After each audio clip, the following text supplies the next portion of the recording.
طالب نے ابی طالب کا پوتا ہوں، اسی طرح سے جب اس نماز کو اسی معیار پر، وہی قیام ہے، وہی قنوت ہے، وہی رکوع ہے، وہی سجود ہے، اس معیار پر جب عبادت، خود حیران ہے، عزازیل حیران، ابلیس حیران، ٹکٹکی باندھے حیرت سے دیکھ رہا ہے، یہاں تک کہ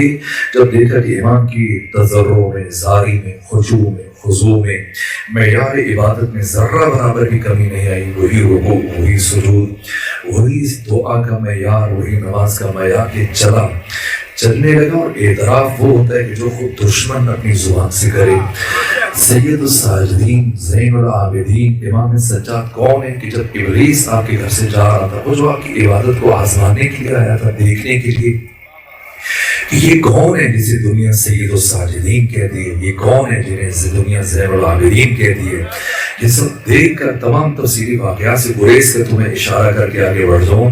جب چلا تو چلتے ہوئے اپنی زبان سے اعتراف کیا کہ اے علی بن حسین، آج عزازیل، ابلیس، شیطان بھی مان گیا کہ اس کائنات میں اگر کوئی سجدہ کرنے والوں کا سردار ہے صرف تیری ذات ہے، اور اگر کوئی عبادت کرنے والوں کی زینت ہے وہ بھی صرف تیری ذات ہے۔ یہ معیار عبادت کیوں ہے؟ اس لیے کہ آپ امام العارفین ہیں۔ کیا معیار عرفان ہے؟ کیا معرفت کا معیار ہے؟ دیکھیے، جب قرآن باقی انبیاء کی معرفت کو بیان کرتا ہے، تمام انبیاء سے ختمی مرتبہ کے بعد جو رتبے میں جو نبی سب سے زیادہ افضل، شیخ الانبیاء ابراہیم خلیل پروردگار جب ان کی توحید کو بیان کرتا ہے تو پوری تفصیل کے ساتھ بیان کیا کہ جب جناب ابراہیم بارگاہ حق تعالیٰ میں دعا کرتے ہیں کہ پروردگار ارنی کیف تحیی الموت، دیکھا تو مردوں کو کیسے زندہ کرے گا؟ خدا نے فرمایا کیا ایمان نہیں ہے؟ کیا ایمان تو ہے؟ کہا پھر کیوں چاہ رہے ہو؟ کہا بل لیطمئن قلبی، دل کو مطمئن کرنا چاہتا ہوں۔ خدا نے فرمایا فخذ اربعۃ من الطیر، 4 پرندے پکڑ لو، انہیں ذبح کرو، ان کا قیمہ بنا لو، ان کی چونچ سے پکڑ کر ان کے سر اپنے پاس رکھ لو، اور ان کے باقی وجود کا جو قیمہ بنایا باہم مخلوط کر کے، کاتی پاتی کر کے اطراف کی پہاڑیوں میں پھیلا دیجیے، ہر ایک کا نام لے کے اسے آواز دیں۔ قرآن فرماتا ہے یاتینک سعیا، اس کے تمام ذرات اڑ کر سمٹ کر اکٹھے ہو جائیں گے، اس کے ساتھ جوڑ جائیں گے، یہ زندہ ہو جائے گا۔ اور ابراہیم خلیل نے ایسا ہی کیا، جیسے جیسے پرندے زندہ ہوئے، جناب ابراہیم خلیل اس مقام اطمینان تک پہنچے۔ لیکن یہ ابراہیم خلیل قرآن مجید آپ کی توحید کو بہت وضاحت کے ساتھ بیان کر رہا ہے۔ ستاروں کو دیکھا ہے، چاند کو دیکھا ہے، شمس و قمر کو دیکھنے کے بعد کہا کہ سورج خدا نہیں ہو سکتا، جو ڈوب جائے وہ خدا نہیں ہو سکتا، چاند خدا نہیں ہو سکتا، ستارے خدا نہیں ہو سکتے۔ سب کو دیکھ کر نفی کرتے کرتے پھر کہا کہ جو ان کا خالق ہے وہ خدا ہے۔ یہ ابراہیم خلیل کی معرفت، اور یہ معرفت ایسے ہی ہونی چاہیے، یہ بلند معرفت ہے۔ لیکن یہ معرفت شیخ الانبیاء بعد از ختمی مرتبہ تمام تر نبیوں سے افضل ترین ذات ابراہیم خلیل کی ہے کہ جو مخلوقات کو دیکھ کر خالق تک پہنچ رہے ہیں، اور وہ امام علی زین العابدین کی معرفت توحید ہے کہ دعائے ابو حمزہ سماری میں آپ کی کلمات ہیں کہ خدا سے خطاب کرتے ہوئے امام سجاد یہ جملے اپنی زبان سے ادا کر رہے ہیں کہ بِکَ عَرَفْتُکَ وَأَنْتَ دَلَّلْتَنِی عَلَیک، پروردگار میں نے تیری معرفت خود تیری ذات سے حاصل کی ہے، اور پروردگار تیرے وجود پر سب سے بڑی دلیل خود تیری ذات ہے۔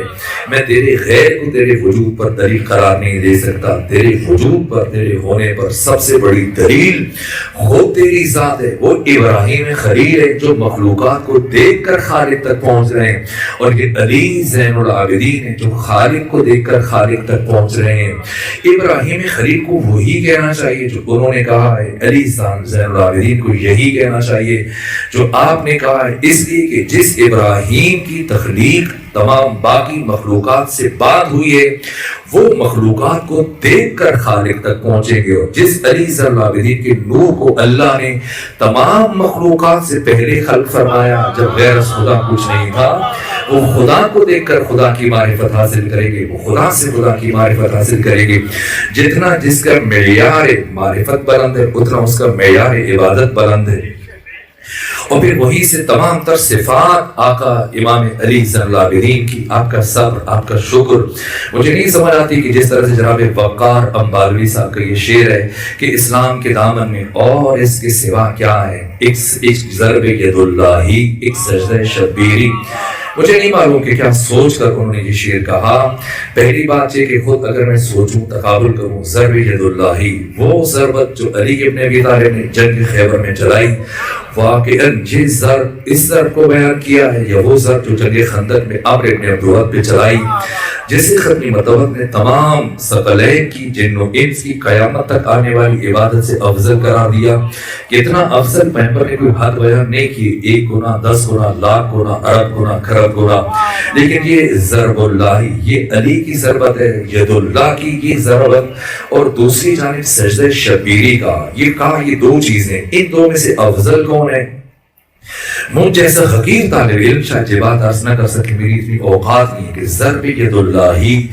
یہ زیادہ وزنی ہے یا سجدہ شبیری یہ زیادہ وزنی ہے. ضرب ید اللہ علی کی ضرب جری ہے، سجدہ جو حسین ابن علی نے ادا کیا، یہاں سجدہ شبیری میں پھر 13 ضرب حسین ابن علی پر جری ہیں. لیکن اگر انہوں نے جناب وقار انباروی نے یہ 2 چیزیں بیان کی ہیں اور یہ کہا کہ اسلام کے دامن میں اور اس کے سوا کیا ہے، البتہ اس کو جو عام طور بیان کیا جاتا ہے کہ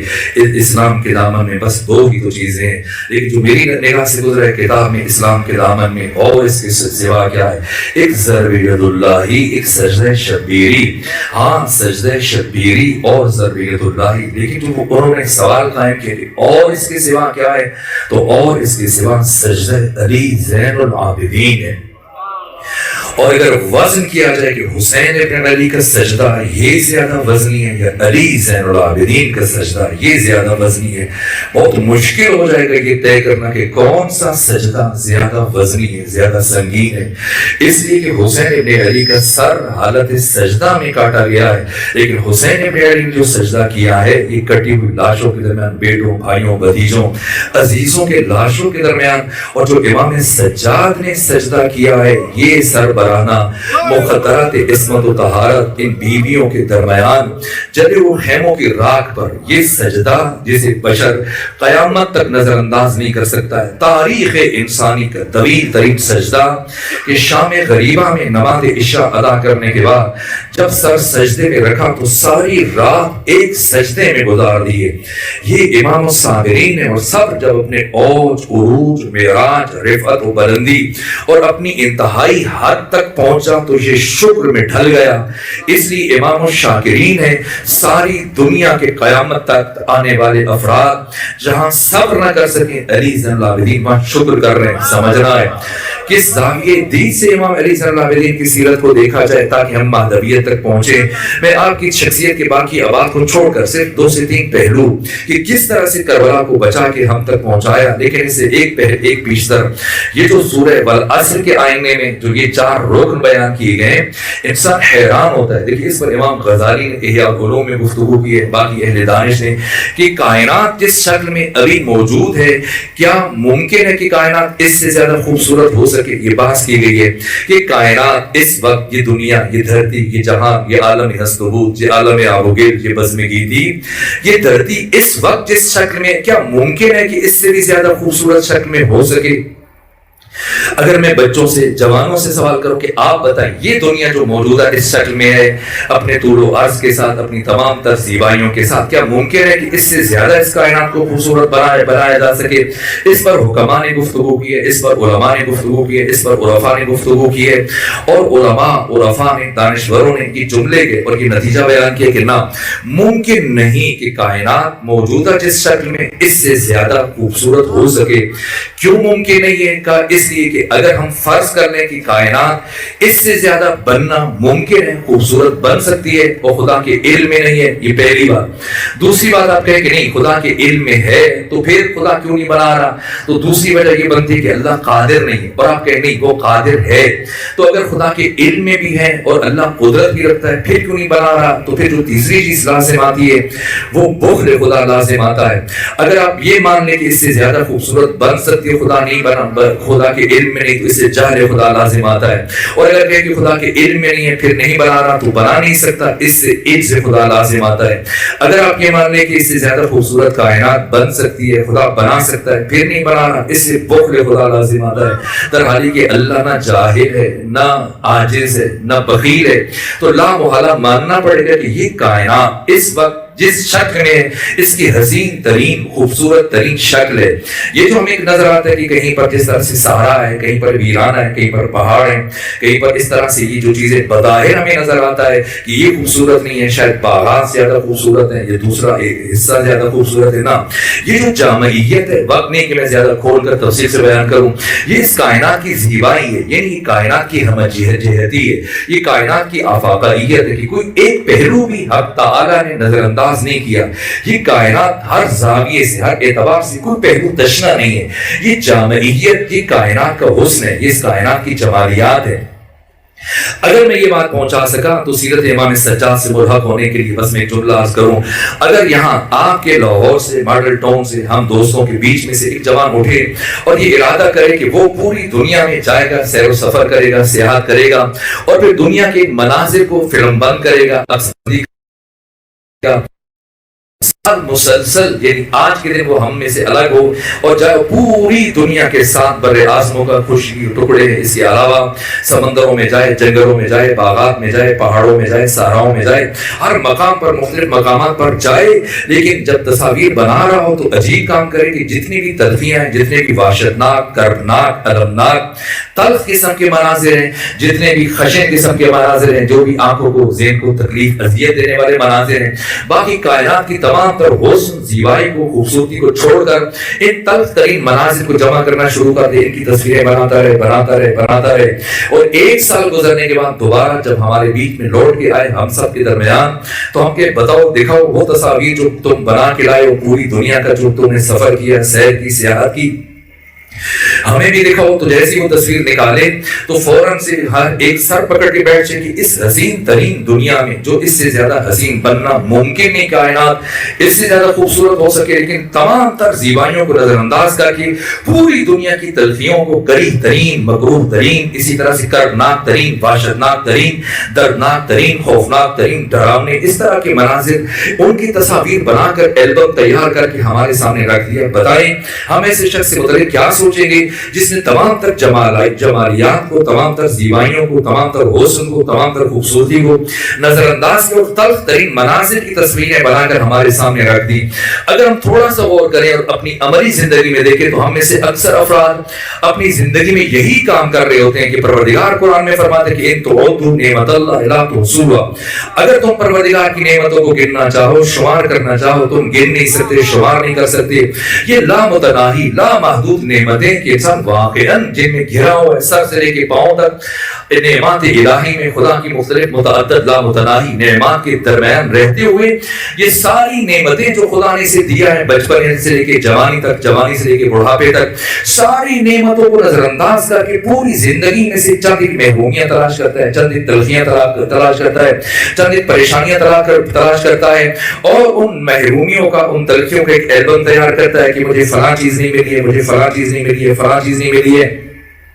صحت ملی ہے، جوانی ملی ہے، حسن ملا ہے، اولاد ملی ہے، ہزارہا لاکھا کروڑہا نعمتیں ملی، سب ملی، ان کو بھولا ہوا ہے، ان کو نظر انداز کرتے ہوئے یہ چند ایک باتیں، چند ایک نعمتیں جو کسی خاص مصلحت کے تحت، جو کسی خاص حکمت کے تحت پروردگار نے اسے عطا نہیں کی ہے، وہ حکمت بیان کرنا خود بجائے خود کسی اور موقع پر بیان کیا جائے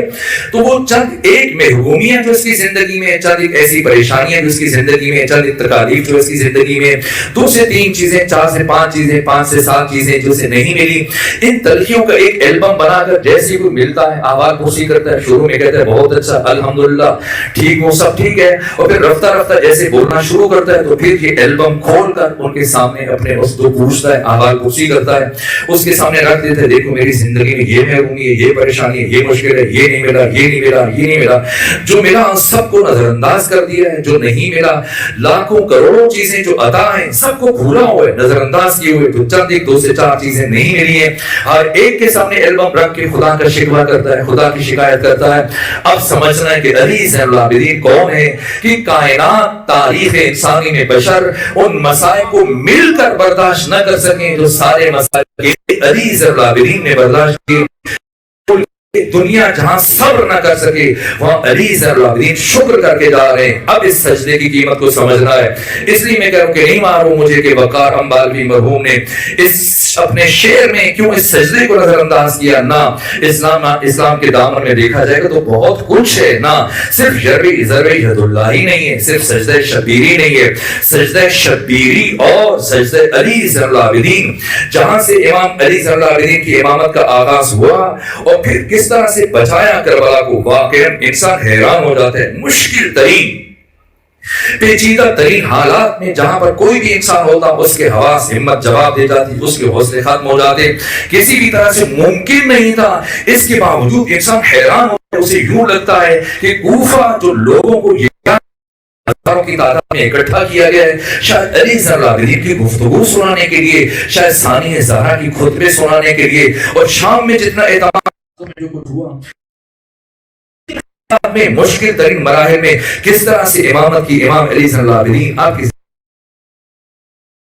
22 برس کی عمر میں جو امامت کا آغاز کیا ہے 60-61 ہجری کے آغاز سے 95 ہجری کے اوائل میں امام سجاد 35 برس عمر جو امامت فرمائی ہے, کس طرح سے امامت کی کہ خود انسان حیران ہو جاتا ہے. اتنی پابندی ہے, اتنی مشکلات ہیں, اتنے مسائل ہیں. ایک سال کے بعد قید بظاہر ختم ہو گئی ہے, لیکن ایک سال قید ختم ہونے کے بعد 34 سال مسلسل نظر بندی میں ہے. بیک وقت جس امام کے زمانے میں 2 حکومتیں ایک ساتھ چل رہی ہیں وہ امام علی زین العابدین ہے. ایک طرف یزید کی حکومت چل رہی ہے, دوسری طرف عبداللہ ابن زبیر کی حکومت چل رہی ہے. عبداللہ ابن زبیر وہ شخصیت کی جو مولا متقیان کے لیے ساری زندگی وہ جو اتنا دشمنی رکھتا تھا, اس درجہ کینہ رکھتا تھا اہل بیت علیہ السلام کی نسبت, حتیٰ 5 جہتوں میں اگر میں جو تاریخ کا مطالعہ کیا وقت نہیں میں نمونے عرض کرتا کہ خود یزید ابن معاویہ سے پڑھ کر عبداللہ ابن زبیر نے اہل بیت علیہ السلام پر ظلم کیے. اور جس شخصیت کی سب سے زیادہ نگرانی کی گئی ہے بنو امیہ نے جو کام کیا عبداللہ ابن زبیر نے وہی کام کیا. امام سجاد بظاہر 1 سال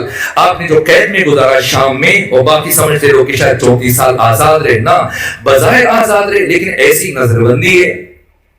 اتنے پیچیدہ ترین حالات ہے کہ مدینے میں اگر کوئی فرد ایک لمحے کے لیے رک کر امام سجاد کے پاس ٹھہر کر احوال پرسی کرے, آپ سے السلام کرے, آپ کی احوال پرسی کرے, آپ کے حال کیفیت پوچھے, تو اس کو اگلے ہی لمحے میں جاسوس پھیلے ہوئے تھے, سپاہی پھیلے ہوئے تھے گورنر ہاؤس میں, فوراً سے اسے طلب کیا جاتا, بلایا جاتا, خود گورنر مدینے کا والی اس سے استفسار کرتا, تفتیش کرتا, بتاؤ حسین کا بیٹا علی تم سے کیا بات کر رہا تھا. اب آپ مجھے بتائیے کہ ان پیچیدہ ترین حالات میں پیغام کربلا قیامت تک آنے والے بشر تک کیسے منتقل کریں, یہ بات بہت اہم ہے جو میں آج آپ کی خدمت میں عرض کرنے جا رہا ہوں. اور یہیں سے میں کوشش کروں گا کہ جتنا جلد یہ مراحل طے کر کے بارگاہ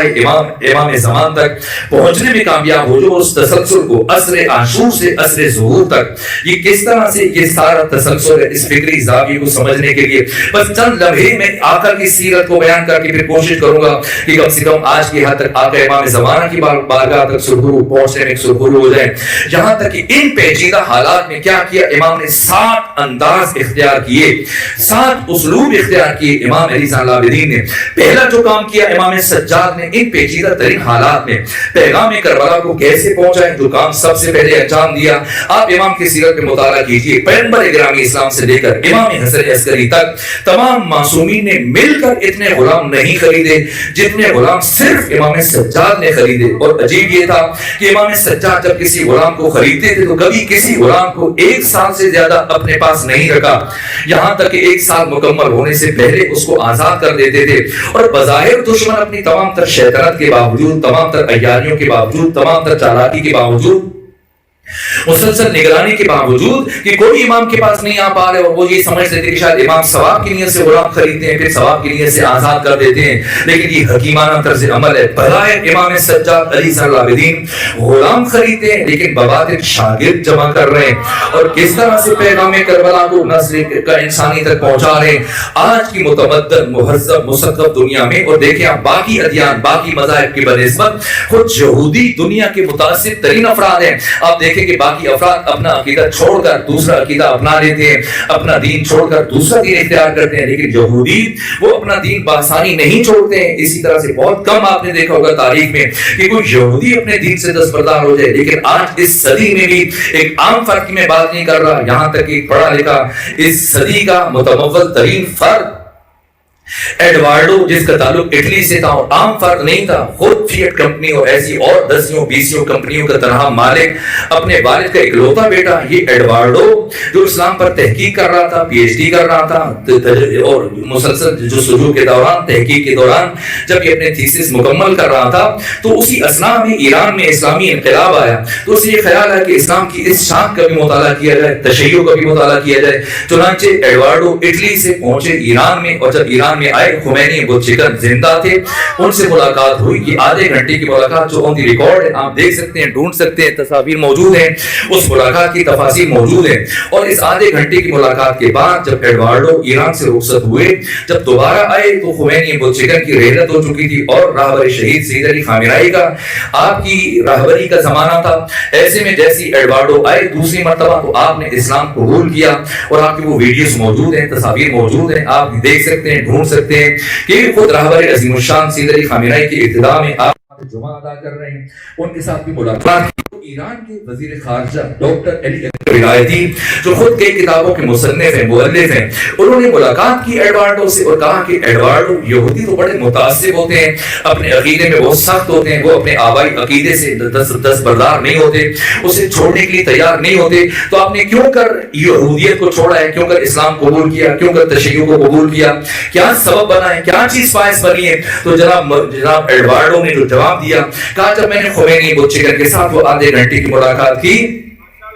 تو اس ملاقات کے اختتام پر خمینی وہ چکن نے میرے گرد ایک ایسی ٹرائنگل کھینچی، ایسی مثلث کھینچی ہے کہ میں کوشش کے باوجود اس سے باہر نہ نکل سکا۔ تو تعجب سے پوچھا علی اکبر ولایتی نے کہ کیسی ٹرائنگل، کیسی مثلث؟ کہا کہ مجھے خمینی وہ چکن نے 3 کتابیں دی، مجھ سے کہا ایڈوارڈو اگر اسلام سمجھنا چاہتے ہو، اگر اسلام پڑھنا چاہتے ہو، اگر سنجیدہ واقعی اسلام کا مطالعہ کرنا چاہتے ہو تو یہ 3 کتابیں پڑھ لو، تمہیں اسلام سمجھ میں آ جائے گا، تمہیں کچھ مزید پڑھنے کی ضرورت پیش نہیں آئے گی۔ کون سی 3 کتابیں؟ ایک قرآن، دوسرے نہج البلاغہ، تیسرے صحیفہ سجادیہ۔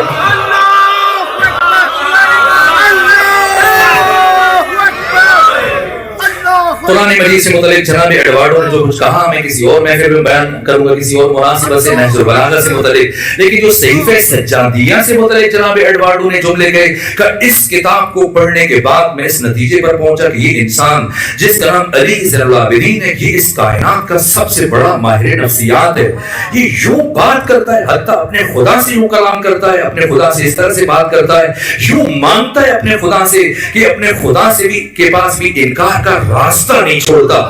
یہ عجیب جملہ کا ایڈوارڈو نے کہا کس طرح سے؟ تو پھر وہ واقعات جناب ایڈوارڈو نے جو بیان کیے، جو جس واقعے نے مجھے بہت متاثر کیا، سیرت امام سجاد امام علی زین العابدین، سارا سال غلام خریدتے اور پھر کب آزاد کرتے ہیں؟ جو دن منتخب کیا ہوا تھا امام نے اپنے غلاموں کو آزاد کرنے کا، وہ شب قدر میں امام سجاد اپنے غلاموں کو آزاد کرتے تھے، اور جو آپ کا معمول تھا، جو آپ کا اسلوب تھا، جو آپ کا انداز تھا، طریقہ تھا، تمام غلاموں کو، تمام کنیسوں کو اپنے حجرے میں جمع کرتے، اور جمع کرنے کے بعد ایک بڑا رجسٹر کھولتے، اور رجسٹر کھولنے کے بعد ایک ایک غلام سے، ایک ایک کنیز سے اعتراف دیتے، بتا فلاں دن فلاں موقع پر تم نے میری حکم عدولی کی تھی یا نہیں کی تھی؟ وہ بھولا ہوا غلام جیسے امام یاد دلاتے وہ اعتراف کرتا، تسلیم کرتا، ہاں فرزند رسول مجھ سے غلطی ہوئی تھی، اس سے اعتراف دینے کے بعد دوسرے سے اعتراف کرتے کہ تم نے مجھ سے غلط بیانی کی تھی یا نہیں کی تھی، بھولا ہوا غلام اعتراف کرتا، امام تیسرے کی طرف متوجہ ہوتے، اس سے اعتراف دیتے، چوتھے سے، پانچویں سے، چھٹے سے، یہاں تک کہ تمام غلاموں سے، تمام کنیسوں سے اعتراف دینے کے بعد اب جب وہ سب پریشان ہوتے کہ نہیں معلوم شاید فرزند فاطمہ، فرزند زہرا، فرزند حسین ہم سے ناراض ہو جائیں گے یا پھر کسی طرح سے ہم سے اسی طرح سے ناراضگی کریں گے، تو اب وہ اس سوچ میں ہوتے تھے کہ امام علی زین العابدین علیہ السلام ہم بھی دیکھیں شب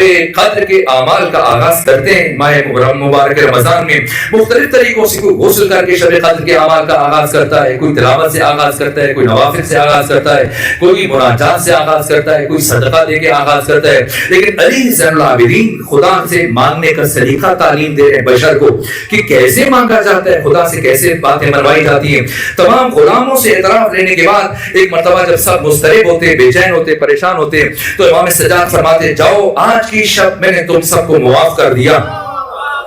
یہاں تک کہ جب فرماتے کہ آج کی سب تم کو میں نے معاف کر دیا، پھر دوسرا جملہ ارشاد فرماتے جاؤ آج کی شب میں نے تم سب کو آزاد کر دیا، اور اگر کوئی رکنا چاہتا تو امام فرماتے نہ تمہیں جانا پڑے گا تاکہ تمہاری جگہ پہ دوسروں کو لایا جا سکے۔ معاف کرنے کے بعد، آزاد کرنے کے بعد جو تیسرا کام امام انجام دیا کرتے تھے، ایک بڑے تشت میں سونے اور چاندی کے سکے، درہم و دینار کی تھیلیاں بنا کر ہر غلام ہر کنیز کو رخصت کرتے ہوئے عطا کرتے اور یہ کہتے ہوئے عطا کرتے کہ جاؤ اپنی باعزت زندگی کا آغاز کرو، اپنی باوقار زندگی کا آغاز کرو، اب دوبارہ زندگی میں کسی اور انسان کی غلامی اختیار نہ کرنا، جب آزاد ہو۔ اور جب سب کو امام رخصت کر دیتے درہم و دینار کی تھیلیاں تقسیم کرنے کے بعد کہ اپنی باوقار زندگی کا آغاز کرو، اپنی باعزت زندگی کا آغاز کرو، اور جب سارے غلام سارے کنیزیں رخصت ہو جاتے اور پھر جب کوئی نہ بچتا تو امام حجرے کے دروازے کو بند کر کے جائے نماز پر یہ جملہ کہ ایڈوارڈو کہتے ہیں کہ جس نے مجھے منقلب کیا، کہا جب فرزند حسین علی زین العابدین جائے نماز پر آتے اور اپنے ہاتھوں کو دعا کے لیے اٹھاتے اور اس جملے سے اپنی مناجات شب قدر کا آغاز کرتے کہ پروردگار دیکھ میں نے بندہ ہوتے ہوئے اپنے سارے غلاموں کو آزاد کر دیا، کیا تو اللہ ہوتے ہوئے اپنے سے غلام کو معاف نہیں کرے گا؟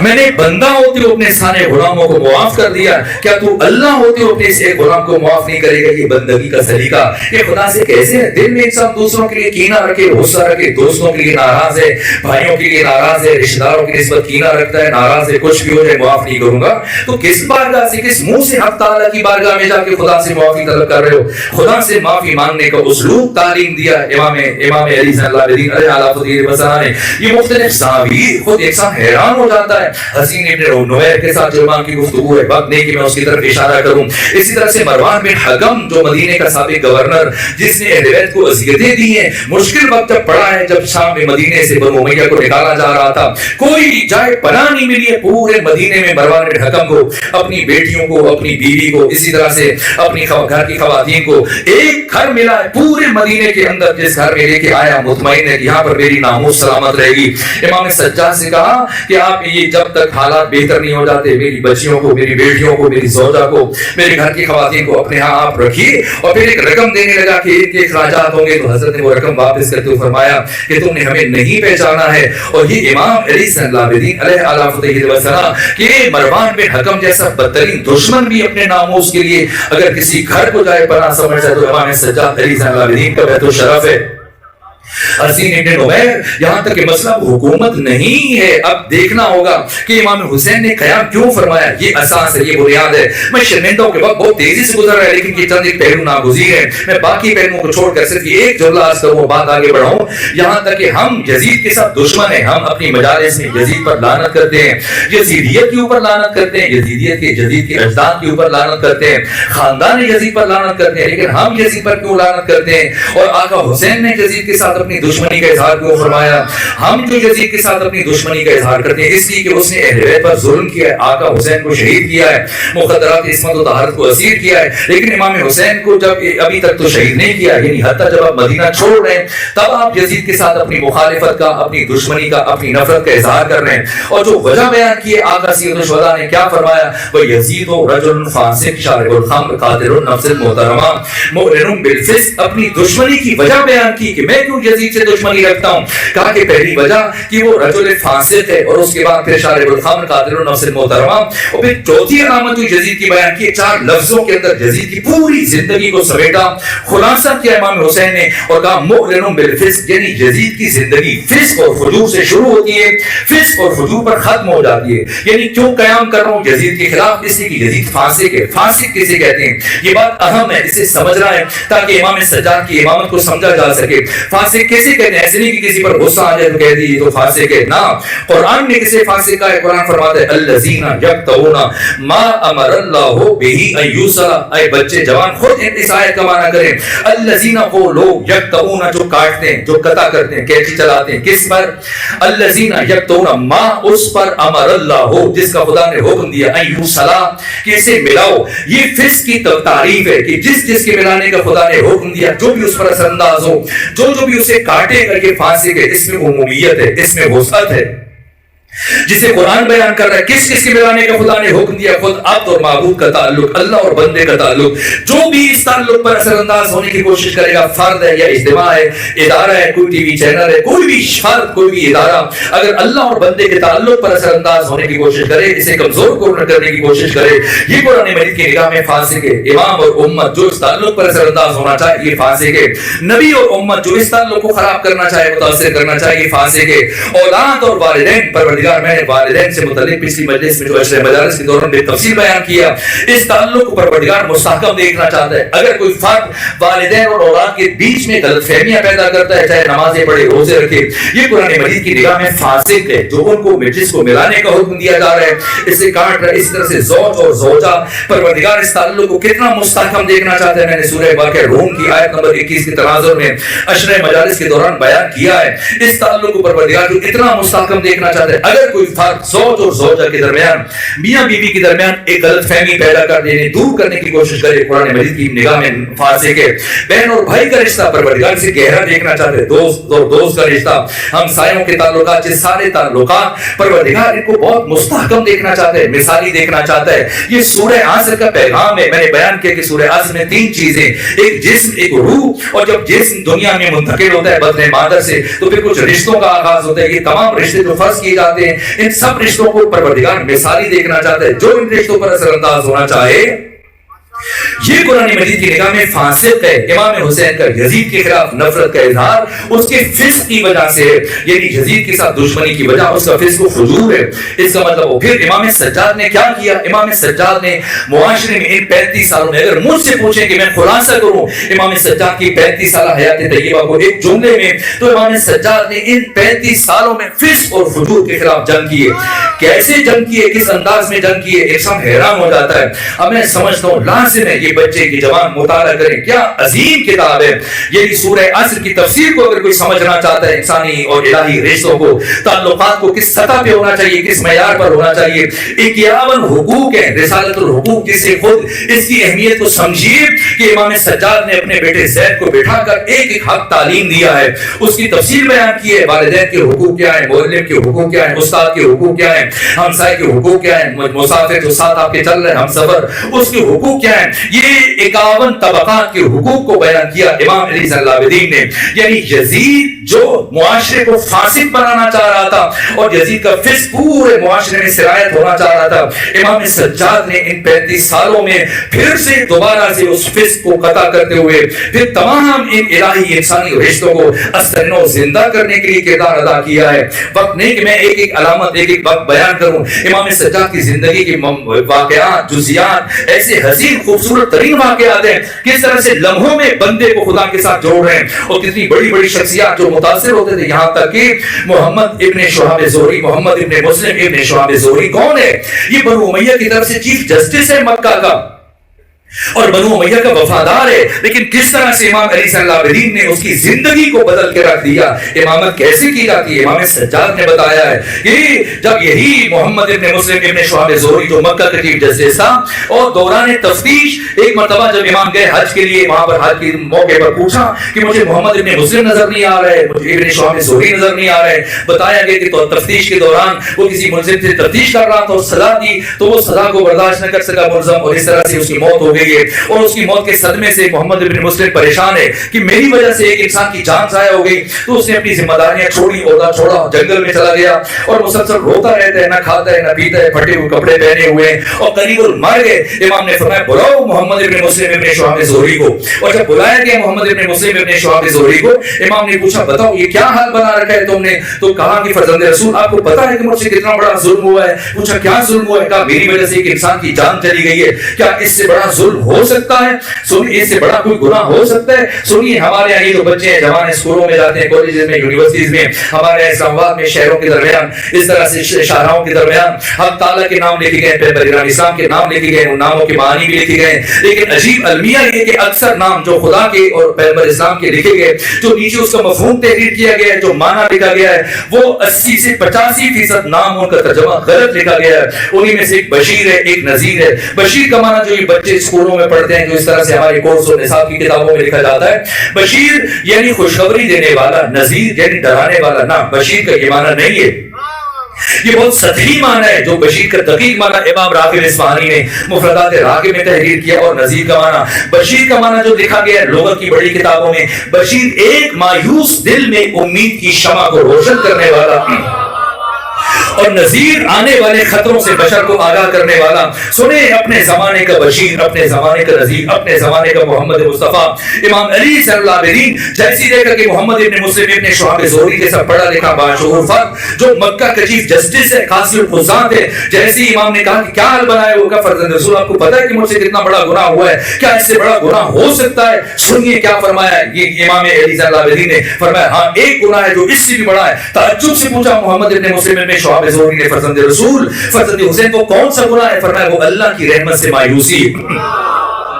اس طرح اس کی زندگی کو بدلا. پوچھا پھر کیا کروں؟ کہا کہ اللہ نے تمہیں صلاحیتیں دی ہیں، وہ انسانوں کی فلاح پر خرچ کرو، انسانوں کی آسانیاں پیدا کرو، لوگوں کی پریشانیوں مشکلات کو دور کرو، اللہ تم سے راضی ہو جائے گا. جبران کرو، جاؤ خدا کی بندگی میں، مخلوق خدا کی اس طرح سے خدمت کرتے ہوئے.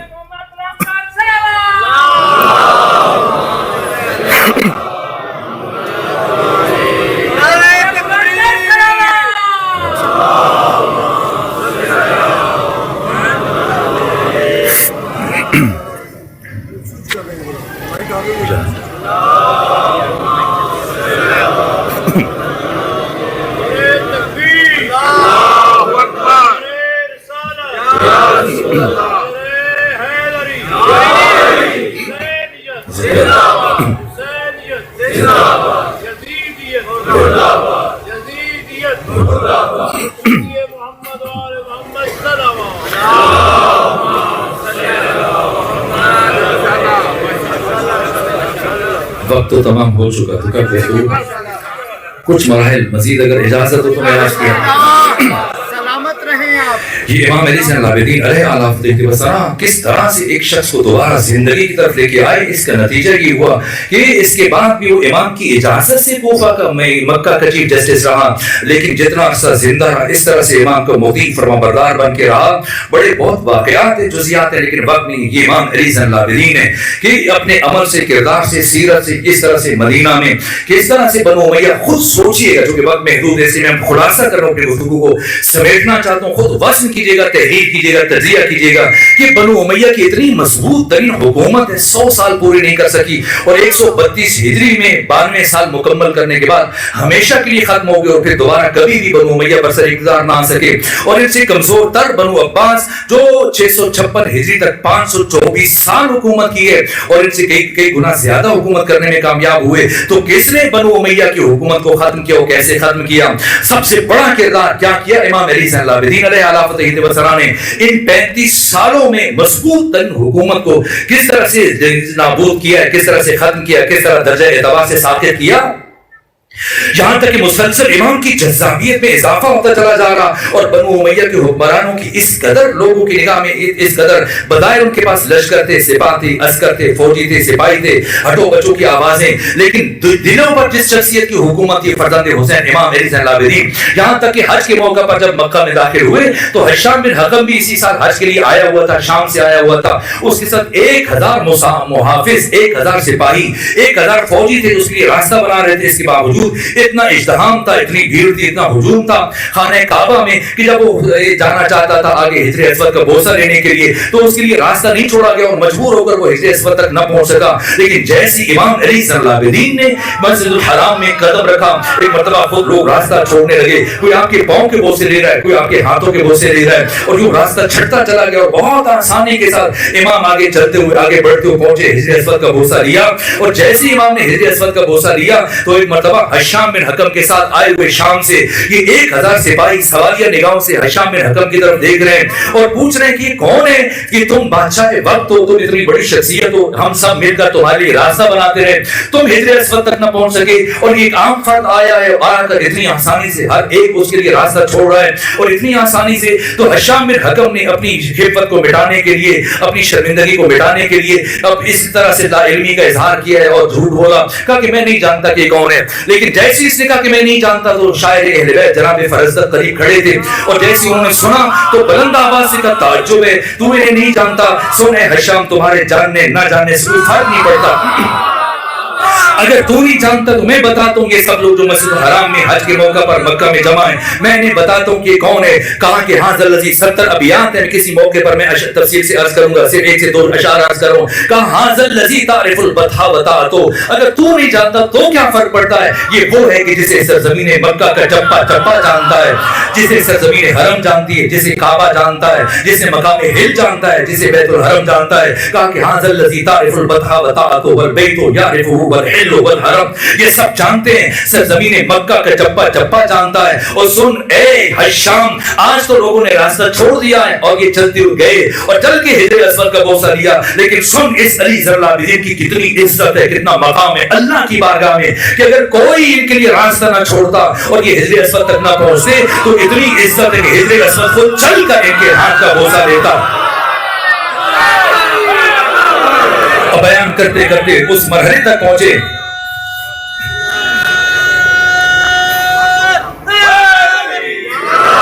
یہ 70 اشعار ہے، ہر شعر کتنا وزنی ہے. کہ ما قال لا قط الا فی تشہدہ لولا التشہد لکان لاؤ نعم، کہ وہ انسان ہے علی صلی اللہ علیہ وسلم جس سے مغرب تم کہہ رہے ہو کہ میں نہیں جانتا، یہ اس کائنات کا وہ سخی ہے، وہ کریم ہے. ما قال لا، جس نے زندگی میں کبھی لا نہیں کہا، الا فی تشہدہ، سوائے تشہد کے. کبھی کسی مانگنے والے کو، کسی سائل محتاج کے سامنے اس سخی کی، اس کریم کی زبان سے لا جاری نہیں ہوا ہے، سوائے تشہد میں ہی لا کہتا ہے. لولا التشہد لکان لاؤ نعم، اگر تشہد نہ ہوتا تو وہاں پر بھی اس کا لا نعم ہوتا. یہ علی صلی اللہ علیہ ہے. اور یہ امام کی جذابیت مسلسل بڑھتے بڑھتے کہاں سے، میں عرض کر رہا تھا گفتگو کے شروع کے بعد دوسری جانب چلی ہے، یہاں تک کہ مشکل ترین حالات میں اگر ممکن ہو تو آنے والے دنوں میں وہ شاید عرض نہ کیا جا سکے، کوفہ میں امام علی صلی اللہ علیہ نے کیا کیا ہے، یہاں تک کہ سارے راستے میں، یہاں تک کہ شام میں راستے میں جن افراد سے گفتگو ہوتی رہی، ملاقاتیں ہوتی رہی ہیں، قدم قدم پر کس طرح سے پیغام کربلا پہنچایا ہے. یہاں تک کہ شام میں، شام کے پہلے مرحلے میں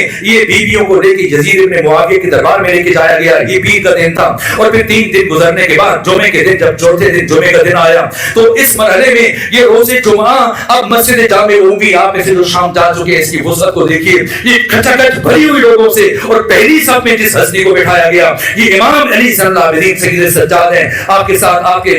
3.5 سالہ فرزند حضرت امام محمد باقر کو بٹھایا گیا ہے. اور اس طرح سے پہلے یزید تقریر کر رہا ہے، خطاب کر رہا ہے، اور دوران تقریر گفتگو کر رہا ہے، اور اسی اثنا میں گفتگو کے دوران صلوات بھیجیے خاندان فاطمہ.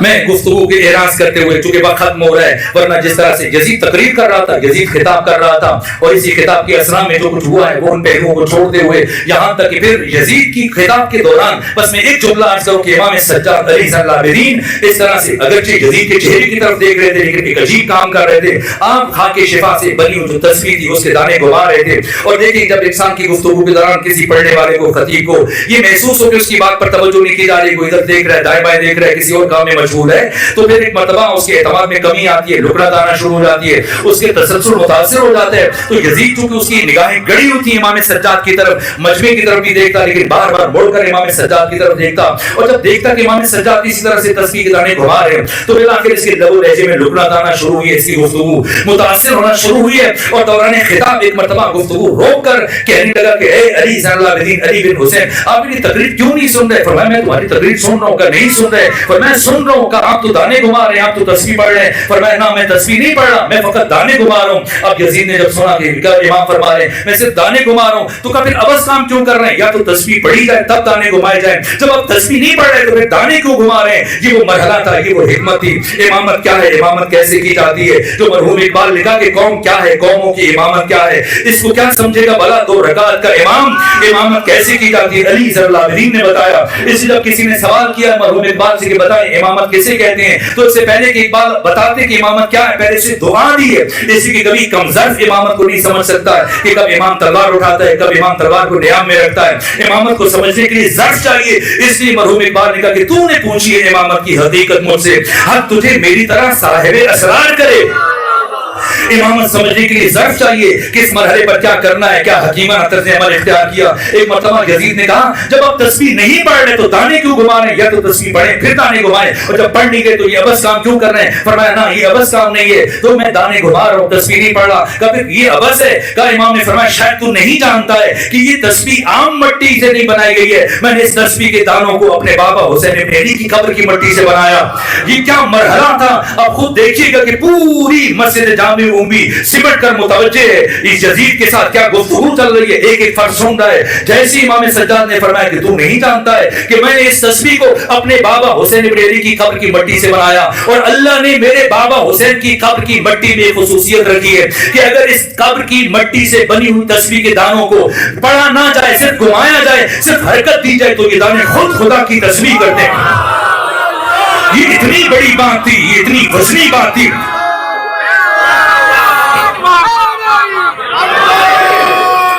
یہ اتنی بڑی بات تھی، یہ اتنی وزنی بات تھی کہ ایک مرتبہ یزید کا پورا اعتماد ختم ہو گیا، اس کے لیے مشکل ہو گیا کہ اپنی گفتگو کو آگے لے کر چل سکے۔ ایک مرتبہ اس کے لہجے کی رکنت بڑی اور گھبرا کر نیچے اتر آیا اور اپنے خطیب سے کہنے لگا کہ تم اٹھو، اٹھ کر اسی طرح سے علی، حسن و حسین کے خلاف گفتگو کرو اور ان کے اوپر دشنام ترازی کرو اور میرے خاندان کے، میرے باپ دادے کے فضائل بیان کرو۔ وہ سرکاری خطیب آیا، آ کر اس نے وہی کیا جیسے اس کو یزید ابن معاویہ نے کہا، اور کافی دیر خطاب کرنے کے بعد جیسے اس کی گفتگو آخری مرحلے میں پہنچی ہے، اب امام علی صلی اللہ علیہ وسلم یزید ابن معاویہ کی طرف متوجہ ہوئے، فرمایا یا یزید اذن لی حتی ان اسجد علی هذه الاعراض، اے یزید مجھے بھی اجازت دے کہ میں اس لکڑی کے ڈھیر پر کچھ دیر کے لیے چلا جاؤں۔ منبر نہیں گائے، منبر معصوم کی نسبت سے بنتا ہے، اس لیے کہا یا یزید اذن لی حتی ان اسجد علی هذه الاعراض، اے یزید اجازت دے کہ میں بھی اس لکڑیوں کے ڈھیر پر چلا جاؤں، واتکلم بکلمات اللہ، اور لوگوں کے سامنے کچھ کلمات خدا کو اپنی زبان سے جاری کروں، فی رضن جن میں خدا کی رضا ہے، واجر للحضار، اور حاضرین کے لیے اس میں اجر و ثواب اور پاداش ہے۔ ایک مرتبہ سے چاروں طرف سے آوازیں بلند ہونا شروع، یزید ہم سننا چاہتے ہیں یہ قیدی کیا کہنا چاہتا ہے، لیکن یزید سمجھ گیا کہ اب کیا ہونے جا رہا ہے۔ ایک مرتبہ یزید نے اپنی طرف زبانی سے کام دے چکا، نماز کا وقت، کبھی کبھی یزید جیسا شخص بھی نماز کی بات کرتا ہے، ایسے مرحلے میں کبھی نماز یزید جیسوں کو بھی نماز سے یاد آ جاتی ہے، کہیں نماز کا وقت کم رہ گیا ہے اور اب اذان دی جائے تاکہ نماز شروع کر دی جائے، اور نماز کا وقت نہیں تو کوئی فرق نہیں پڑتا ہے، ہم چند لمحے اور انتظار کر لیں گے، ہم سننا چاہتے ہیں یہ قیدی کیا کہنا چاہتا ہے۔ پھر وہ مرحلہ آیا کہ ایک مرتبہ مجبور ہو گیا، جب چاروں طرف سے آوازیں بلند ہوئی، اتنی بڑی جمعیت سے ہزاروں افراد برابر آواز بلند کر رہے ہیں، یزید ہم سننا چاہتے ہیں۔ ایک مرتبہ مجبور ہو کر یزید نے کہا اچھا آپ کچھ لمحے کلام کیجئے۔ امام سجاد آئے جو خطبہ شروع کیا اور وہ مراحل بیان کیے، ربن مکہ ومنا، ربن زمزم وصفا، ربن سدرۃ المنتہا، اور پھر بیان کرتے کرتے اوتینا بست وفضلنا بسبع، اللہ نے ہمیں 6 چیزیں عطا کی ہیں، اللہ نے ہمیں 7 فضیلتیں عطا کی ہیں، العلم والحلم والسماحہ والشجاعہ والفصاحہ والمحبت فی قلوب المؤمنین۔ ایک ایک کر کے اپنے شرف بیان کرتے چلے گئے اور پھر اپنے بابا کی شہادت عظمیٰ کو بیان کیا، یہاں تک کہ جب یزید نے دیکھا کہ لوگوں کی کیفیت منقلب ہو رہی ہے، اب کچھ سمجھ میں نہ آیا، تو یزید جیسا فاسق ایک مرتبہ مؤذن کی جانب متوجہ ہوا، کہا اٹھو اذان دو، اسی کے نماز کا وقت نکلا جا رہا ہے۔ ایک مرتبہ مؤذن اٹھا، اس نے اذان شروع کی، امام سجاد خاموش ہوئے، جب اس نے کہا اللہ اکبر، امام سجاد نے فرمایا کہ علی ذر العابدین اپنے پورے وجود سے، علی ذر العابدین کے وجود کا ایک ایک ذرہ شہادت دیتا ہے خدا وحدہ لا شریک ہے۔ اور اس کے بعد پھر جب جیسی پہنچا اس مرحلے پر کہ اشہد ان لا الہ الا اللہ، تو پھر امام نے وہ جملے تکرار کیے، اور جیسے کہا اشہد ان محمد رسول اللہ، جیسے یہ جملے کہے تو امام نے فرمایا اے مؤذن مؤذن، اسی محمد مصطفیٰ کا واسطہ جس کا آذان میں نام لے رہے ہو یہیں رک جاؤ۔ جیسی مؤذن رکا، امام علی ذر العابدین سید سجاد یزید کی طرف متوجہ ہوئے اور فرمایا یزید بتا یہ آذان میں جس محمد کا نام لیا جا رہا ہے یہ تمہارا نانا ہے یا میرا نانا ہے؟ اگر تو کہے گا کہ تمہارا نانا ہے تو یقیناً تو جھوٹ بول رہا ہے، اور اگر میرا نانا ہے تو یقیناً روح زمین پر میرے علاوہ محمد مصطفیٰ کو کوئی فرزند نہیں ہے۔ تو بتا کہ پھر محمد کے اس بیٹے کو ان سب کے سامنے کیوں اس طرح سے توق و سلاسل میں زنجیروں میں جکڑے ہوئے، اور پھر انہی کی بیٹیوں کو، محمد مصطفیٰ کی بیٹیوں کو اس عالم میں سب کے سامنے، جہاں تک کہ کیفیت اتنی منقلب ہوئی ہے کہ یزید نے اگرچہ پھر نماز کے لیے کھڑا ہوا، لیکن جو میں نے پڑھا ہے اہل سنت کی بڑے بڑے مورخین نے لکھا ہے، جہاں تک کہ ابن عساکر نے اپنی جو بڑی تاریخ ہے تاریخ مدینہ دمشق کا تعلق بھی شام سے، انہوں نے لکھا ہے کہ 2/3 افراد 2/3 افراد یزید کے پیچھے سے اٹھ کے چلے گئے، مسجد نبی سے اٹھنا شروع ہو گئے کہ یزید جیسا فاسق ہرگز نماز پڑھانے کی صلاحیت نہیں رکھتا۔ یہ کام کیا امام سجاد نے، یوں ذہنیتوں کو جھجوڑا، اور جو بچ گئے تھے کچھ ان کے قریبی تھے کچھ ان کے اسی طرح سے، اور سمجھنا ہے وقت نہیں ہے کہ میں کچھ مرحلے اور بیان کروں، یہاں تک امام سجاد نے جس مرحلے پر روکا اپنے کام کو، یہاں پر امام محمد باقر نے اپنے کام کا آغاز کیا ہے۔ جب میں کربلا کے شہداء کی زندگی کو پڑھ رہا تھا، اسی طرح سے عبداللہ بن عمیر کلبی ہیں، عبد الرحمن بن عبد الرب ہیں، حجاج بن مسروق بجلی ہیں، حجاج بن مسروق جعفی ہیں،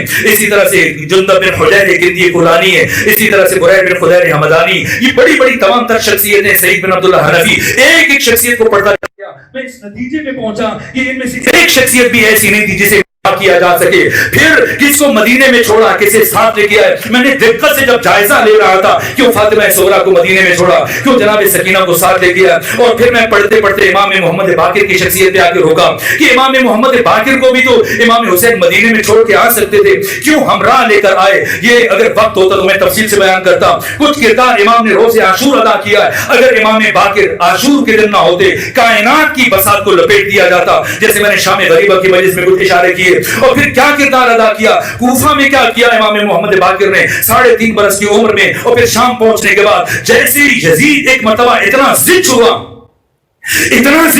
کہ ایک مرتبہ اپنے مشیروں سے پوچھنے لگا بتاؤ میں کیا کروں، اس قیدی نے مجھے پریشان کر دیا، ان خواتین نے مجھے پریشان کر دیا، میں رسوا ہو رہا ہوں برابر، کیا کروں۔ اس کے مشیروں نے مشورہ دیا کہ جب تم نے کربلا میں اتنے مرد مار دیے، سب کو مارا، ایک مرد زندہ رہ گیا، کچھ بچے کچھ خواتین ہیں، انہیں بھی قتل کر دو۔ ایسے میں یزید نے ارادہ کیا، تمام مورخین نے لکھا جب قتل کرنے کے لیے جلاد کو حکم دیا کہ آج ہی انہیں قتل کر دیا جائے۔ سمجھنا امام محمد باقر کا کردار کیا ہے، جہاں امام سجاد کا کام روکا وہاں امام محمد باقر کا کام شروع ہوتا ہے۔ ایک مرتبہ جیسی یقینی ہو گیا کہ بیویوں کو شہید کر دیا جائے گا، امام سجاد کو شہید کر دیا جائے گا، بچوں کو شہید کر دیا جائے گا، تو جیسے اس نے حکم جاری کر دیا تو اس لمحے میں 3.5 برس کا یہ بچہ امام محمد باقر اٹھے اور یزید سے گفتگو کرنا شروع کی اور فرمایا اے یزید تمہیں پتا ہے کہ تمہارے مشیروں میں اور فرعون کے مشیروں میں کیا فرق ہے۔ یزید نے تعجب سے پوچھا بتائیں کیا فرق ہے۔ کہا کہ جتنے بھی فرعون کے مشیر تھے، جب بھی موسیٰ اور ان کے بھائی ہارون جب فرعون کے دربار میں گئے تو قرآن مجید نے بیان کیا کہ جب مشیروں سے مشورہ لیا تو سب مشیروں نے فرعون کو مشورہ دیا کہ دونوں کو اپنے دربار میں اس وقت تک رکھو اور پورے ملک سے بڑے بڑے جادوگر تلاش کرو اور انہیں ڈھونڈ کے لاؤ تو ان دو کے ساتھ وہ آ کے مقابلہ کریں۔ انہوں نے جادوگروں کا مشورہ دیا اور فرعون کے مشیروں میں سے کسی ایک مشیر نے بھی وہ جناب موسیٰ اور جناب ہارون کے قتل کی بات نہیں کی ہے، لیکن تمہارے جتنے بھی مشیر بیٹھے ہوئے ہیں سب ہمارے قتل کی بات کر رہے ہیں۔ اے یزید تو جانتا ہے اس فرق کی وجہ کیا ہے کہ وہ فرعون کے مشیروں نے ان کو موسیٰ اور ہارون کے قتل کا مشورہ نہیں دیا، جب حد ڈالی کہ تمہارے سارے مشیر ہمارے قتل کا مشورہ دے رہے، اس کا فرق معلوم ہے۔ یزید نے تعجب سے پوچھا مجھے نہیں معلوم آپ بتائیں۔ یہاں پر امام نے فرمایا کہ میرے جد رسول اللہ نے یہ فرمایا ہے کہ نبی یا نبی کی اولاد کو صرف اور صرف وہ شخص قتل کرتا ہے جو ولد الزنا ہوتا ہے، جو حرام زادہ ہوتا ہے۔ میرے جد رسول اللہ نے یہ فرمایا، اتنا سننا تھا خود یزید پریشان ہو گیا، خود اس کے مشیر پریشان ہو گئے۔ ظاہر ہے کہ پھر اس بات کو سننے کے بعد گنجائش نہیں رہتی ہے۔ یہ امام محمد باقر کا کردار، اور ان سے پہلے امام باقر کو اور امام سجاد کو بنیاد فراہم کرنے والی ثانیہ زہرا، میں شرمندہ ہوں آج زیادہ تاخیر ہوئی ہے لیکن میں بہت تفصیلی مسائل عرض کرنا چاہ رہا تھا، بس میں 2 جملوں پر رک جاتا ہوں۔ بہت خواہش تھی کہ میں آج دربار میں بیوی کے اس خطبے کو تلاوت کروں جو ثانیہ زہرا نے یزید کے سامنے بیان کیا تھا، لیکن بس 2 جملے عرض کروں، آپ کی زحمت کو تمام کروں۔ وہ مشکل ترین مرحلہ تھا جیسا میں نے کل بیان کیا، ایک مرحلہ کہ خود ثانیہ زہرا دربار کے دروازے پر آئی تھی اور جب بیٹھ گئی ہیں اور پھر اٹھی، یہ کہتی اٹھی السلام علیکم یا ابتا،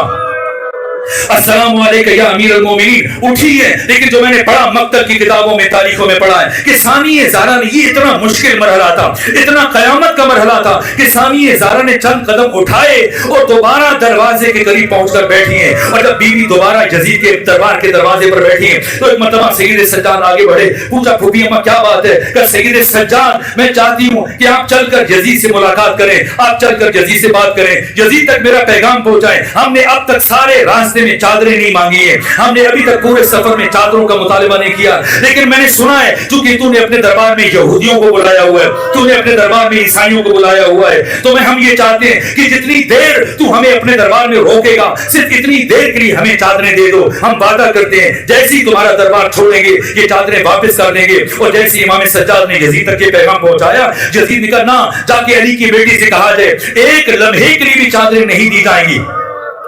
ایک لمحے کے لیے بھی چادریں نہیں دی جائیں گی. یہ اتنا مشکل مرحلہ تھا. ایک مرتبہ ثانیہ زہرا نے تمام بیویوں سے خطاب کرتے ہوئے کہا, فرمایا سکینہ, فضہ, ام رحا, ام لیلہ, ام فروا, سب ہاتھ اٹھاؤ, میں یزید کے خلاف بددعا کروں گی, تم سب آمین کہنا. یہ اتنا قیامت کا مرحلہ تھا. بیویوں نے ہاتھ اٹھائے. اس سے پہلے کہ لبھائے زینبی میں جنبش پیدا ہوتی, امام سجاد آگے بڑھے, کہا پھپھی اماں میں آپ کو بددعا کرنے سے نہیں روکتا, لیکن بددعا کرنے سے پہلے ایک مرتبہ اپنے بھیا حسین کے کٹے ہوئے سر کی طرف دیکھیے. اب جو ثانیہ زہرا نے سر اٹھا کر اپنے بھائی حسین کے چہرے کی طرف دیکھا حسین کی آنکھوں سے اشک جاری ہے. گویا حسین فرما رہے بہن زینب میری محنت ضائع ہو جائے گی. فرمایا بھیا حسین تیری محبت میں تیری بہن یہ مرحلہ بھی عبور کرے گی. ثانیہ زہرا دربار گئی ہے, لیکن کیا منظر دیکھا ہے وہ خطبہ میں کبھی آپ کے سامنے پھر بیان کروں گا. اور گفتگو ختم ہو رہی ہے, بس آخری جملہ, یہ اتنا مشکل مرحلہ تھا جو کل میں نے آپ کے سامنے بیان کیا, بس اس کی وجہ عرض کر دیتا ہوں. مولا متقیان نے جب اپنی بیٹی سے وعدہ کیا تھا کہ میں آؤں گا تجھے اپنے ساتھ لے کے جاؤں گا, میں سوچا کرتا تھا کہ مولا متقیان نے امام حسین کی شہادت کے موقع پر ایسا وعدہ نہیں کیا, علی اکبر کی شہادت کے موقع پر ایسا وعدہ نہیں کیا, اور محمد کی شہادت کے موقع پر اپنی بیٹی کو وعدہ نہیں کیا کہ وہ مشکل مرحلہ ہوگا, میں آؤں گا آپ کی مدد کروں گا. کیوں یہ فرمایا تھا کہ یزید کے دربار کے سامنے آپ کو اپنی زندگی میں یزید جیسے فاسق کے دربار میں جانا پڑے گا. اور بیٹی زینب جب ایسا وقت آ جائے تو گھبرانا نہیں, پریشان نہ ہونا. میں علی وعدہ کرتا ہوں میں آؤں گا تجھے اپنے ساتھ لے کے جاؤں گا. جب میں کتابیں پڑھتا رہا پھر وہی اس مقام پر اس مرحلے پر میری نگاہ جا کے رکی ہے جب سیدہ زہرا کی, کیوں علی نے کہا, جب سیدہ زہرا کی شہادت ہوئی تھی اور غسل و کفن کے بعد مولا متقیہ نے باری باری بچوں کو بلایا تھا. سب سے پہلے امام حسن کو آئے اپنی ماں کی زیارت کرے, امام حسن رخصت ہوئے, پھر امام حسین کو بلایا. تفصیل ہے گریز کر رہا ہوں. امام حسین جب زیارت کر چکے اس مرحلے میں امام علی نے ایک مرتبہ جناب فضہ سے کہا جائے میری بیٹی زینب سے کہیں ہم ان کی ماں فاطمہ زہرا کو تدفین کے لیے لے کے جا رہے ہیں, اگر آخری مرتبہ اپنی ماں فاطمہ زہرا کے چہرے کی زیارت کر لیں. سنیں گے جیسی فضہ پہنچی ہے مولا متقیان کا پیغام لے کر تو بی بی نے کیا جواب دیا ہے. ایک مرتبہ ثانیہ زہرا نے فرمایا اماں فضہ جب میں اپنی ماں کی میت پر جاؤں گی مبادا گریہ کرتے ہوئے مجھے اپنی رضا کا خیال نہ رہے, اور اس اثناء میں میرے سر سے رضا سرک جائے تو مجھے ایسی حالت میں اپنے بابا کے سامنے جاتے ہوئے شرم محسوس ہوتی ہے. مجھے ایسی حالت میں اپنے بابا کے سامنے جاتے ہوئے شرم محسوس ہوتی ہے. ارے جو بیوی 5 برس کی عمر میں اپنے بابا کے سامنے جاتے ہوئے شرم محسوس کر رہی ہے, اللہ جانے ننگے سر یزید جیسے شرابی کے دربار میں کیسے جائے گی, یزید جیسی شرابی کی دربار میں کیسے جائے گی. اس لیے میں اس نتیجے پر پہنچا. کیوں علی نے وعدہ کیا, علی جانتے تھے میری بیٹی ہر مرحلہ طے کر لے گی, مبادا یزید کے دربار میں پہنچ کر کہیں میری بیٹی زینب کا جگر پھٹ نہ جائے, اس لیے یہ وعدہ کیا. اللہ لعنت اللہ.